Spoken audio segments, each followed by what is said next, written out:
আসসালামু আলাইকুম। এখন দেখবেন সংবাদ শিরোনাম। দিনভর ব্যস্ত সূচি শেষে রাতে অসুস্থ মাকে দেখতে হাসপাতালে গেলেন তারেক রহমান। খোঁজ নিলেন সবশেষ শারীরিক অবস্থার। জামায়াতের সাথে জোটবদ্ধ হওয়া নির্বাচনী সমঝোতা বললেন নাহিদ ইসলাম। এনসিপি এলডিপিকে নিয়ে প্রায় চূড়ান্ত সমমনা 10 দলের আসন বন্টন জানালেন জোট প্রধান ডক্টর শফিকুর রহমান।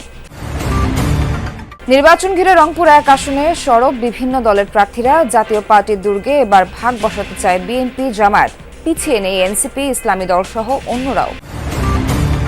কেরানীগঞ্জে মাদ্রাসা বিস্ফোরণের মূল হোতা আলামিনকে এখনো ধরতে পারেনি পুলিশ। জঙ্গি কার্যকলাপের জন্য আগেও গ্রেফতার হয়েছিল নিষিদ্ধ জেএমবির এই সদস্য।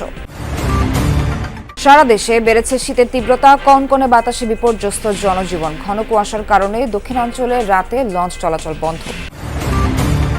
আসসালামু আলাইকুম। এতক্ষণ দেখছিলেন সংবাদ শিরোনাম, এখন দেখবেন বিস্তারিত।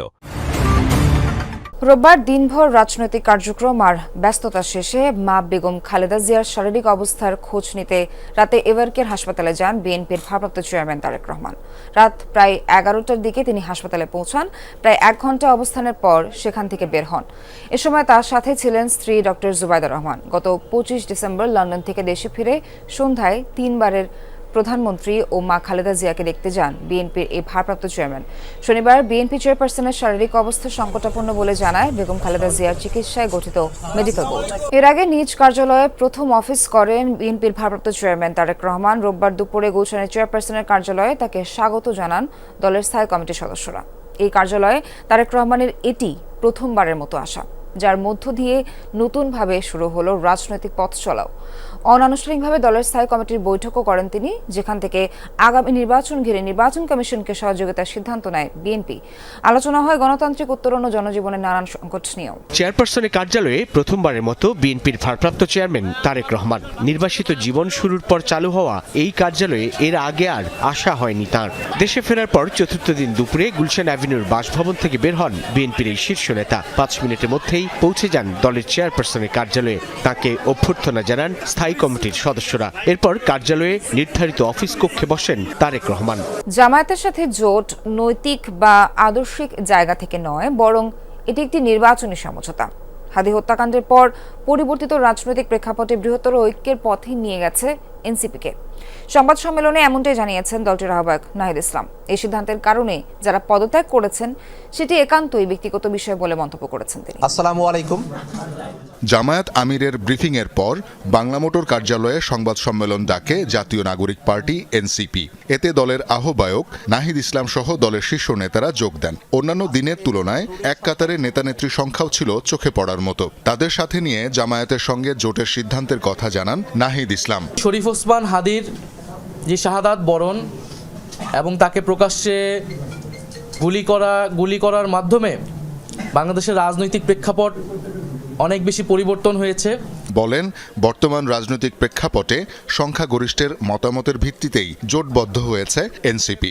আধিপত্যবাদী কোনো শক্তি আমাদের এই গণঅভ্যুত্থান পরবর্তী অগ্রযাত্রাকে ঠেকাতে না পারে, সেজন্য আমাদের বৃহত্তর ঐক্য প্রয়োজন। জামাতে ইসলামী এবং তাদের যে সমমনা 8 দল রয়েছে তাদের সাথে আমরা কথা বলেছি এবং তাদের যে নির্বাচনী সমঝোতা জাতীয় নাগরিক পার্টি এনসিপি, সেই নির্বাচনী সমঝোতায় সম্মত হয়েছে। আমরা জাতীয় নাগরিক পার্টি এনসিপি এবং এই সমমনা 8 দলের সাথে আমরা একত্রে নির্বাচনে অংশগ্রহণ করব বলে আমরা সিদ্ধান্ত নিয়েছি। রংপুর 1 আসনে সরব বিভিন্ন দলের প্রার্থীরা। এই আসনে জাতীয় পার্টি বরাবরই শক্ত অবস্থানে থাকলেও এবার তার বদলে আসনটি নিজেদের করতে চায় বিএনপি ও জামায়াত। পিছিয়ে নেই এনসিপি, গণ অধিকার পরিষদ এবং অন্যান্য ইসলামী দল মনোনীতরাও। দলগুলোর প্রার্থীরা দিন রাত চষে বেড়াচ্ছেন নির্বাচনী এলাকা। গঙ্গাচড়া উপজেলা ও সিটি কর্পোরেশনের 9টি ওয়ার্ড নিয়ে গঠিত রংপুর 1 আসন।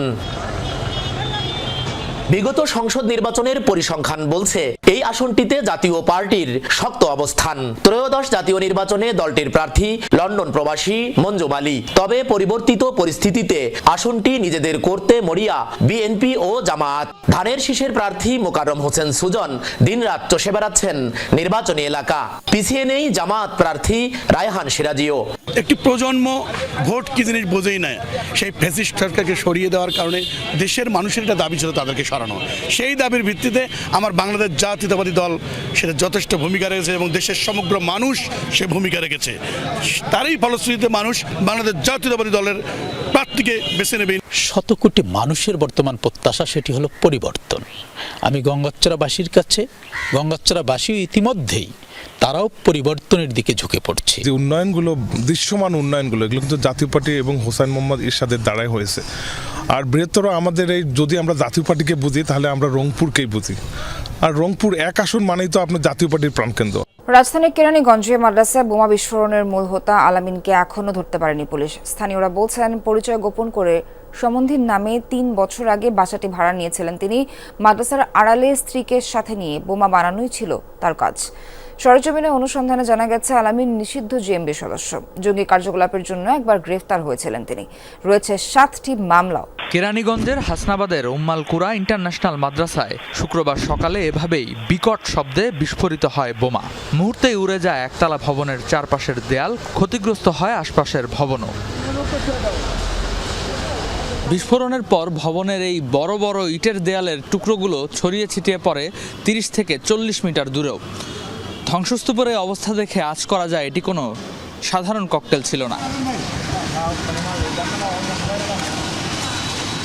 হাসনাবাদের এই ভাড়া বাসাটিতে গত 3 বছর ধরে মাদ্রাসা পরিচালনা করছিলেন অভিযুক্ত আলামিন। সামনের 2 রুমে মাদ্রাসা আর পেছনে নিজেই থাকতেন স্ত্রী সন্তান নিয়ে। সেখানেই পাওয়া যায় বোমা বানানোর সরঞ্জাম। বোমা বিস্ফোরণে ভেঙে যায় পাশের বাসার দেয়ালও।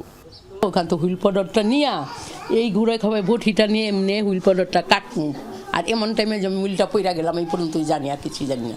আমি শোয়াছিলাম কম্বল কথা উঠে আমার প্রথমে একটা পর্দাটা খুলিয়া পড়ছে, পরে এই যে গ্লাস ভাঙ্গিয়া কেড়ে বৃষ্টির মতন আয়া পড়া শুরু করছে। আর গন্ধ হঠাৎ করে বিকট আওয়াজ, মানে আমি গ্যারেজের ভিতরে এই বরাবর ছিলাম, ভিতরে তখন লাগলো কি আমার সব পাক্কাই উপরে উঠেই ফেলাইলো। বিস্ফোরণের পর পুলিশ সেখানে গিয়ে 400 লিটার রাসায়নিক দ্রব্য, 4টি ককটেল সাদৃশ্য বস্তু, একটি ল্যাপটপ ও 2টি মনিটর জব্দ করে। শীতের দাপট বেড়েছে সারা দেশে। বিশেষ করে মধ্য পশ্চিমাঞ্চলে গত কয়েকদিন ধরে তীব্র শীত অনুভূত হচ্ছে। আবহাওয়া অফিস জানিয়েছে, উত্তর ও উত্তর পশ্চিমাঞ্চলের উপর দিয়ে ঘন্টায় সর্বোচ্চ 15 কিলোমিটার বেগে হিমেল হাওয়া বয়ে যাচ্ছে। গতকাল ঢাকায় সারাদিনে সূর্যের দেখা মেলেনি। সূর্যের উত্তাপ না মেলায় জবুথবু প্রকৃতি, রাত এবং ভোরে কুয়াশায় ভিজে যাচ্ছে পথঘাট। গতকাল দেশের সর্বনিম্ন তাপমাত্রা রেকর্ড করা হয় কিশোরগঞ্জের নিকলিতে 9.8 ডিগ্রি সেলসিয়াস। আজকের সকালটা এই বছরের সবচেয়ে ভয়াবহ সকাল বলা চলে, কেননা উত্তরাঞ্চলে গুড়ি গুড়ি বৃষ্টির মতো পড়ছে কুয়াশা, এবং আপনি জানেন যে এই মুহূর্তে আসলে মৃদু শৈত্য প্রবাহ চলছে। প্রকৃতি জুড়ে একেবারেই আসলে নিস্তব্ধতা। সকালে একেবারেই যারা ঘর থেকে বের না হলেই নয় এমন জরুরি কাজে ছাড়া কেউ ঘর থেকে বের হচ্ছেন না। আর সবচেয়ে বেশি দুর্ভোগ নেমেছে কনকনে ঠান্ডা বাতাসের কারণে। সকাল থেকে আসলে আমরা দেখছি যে কনকনে ঠান্ডা বাতাস বইছে এবং গুড়ি গুড়ি বৃষ্টির মতো পড়ছে, যেন একেবারে জনজীবন